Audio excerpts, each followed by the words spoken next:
بسم اللہ الرحمن الرحیم۔ السلام علیکم۔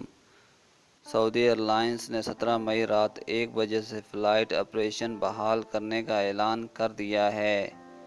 سعودی ایئر لائن نے اپنے ٹویٹر اکاؤنٹ پر ایک ٹویٹر صارف کے سوال کا جواب دیتے ہوئے ڈیٹ کنفرم کر دی ہے۔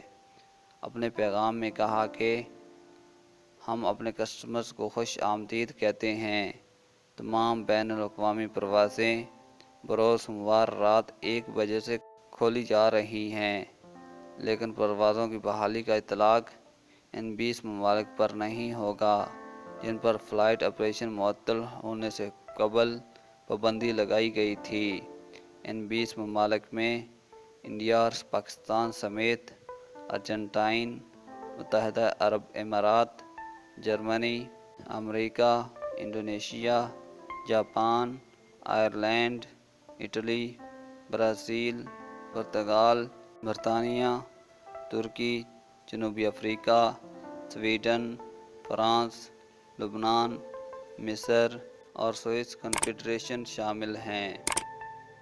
ایسی اپڈیٹ سے باخبر رہنے کے لیے چینل کو سبسکرائب ضرور کریں۔ شکریہ۔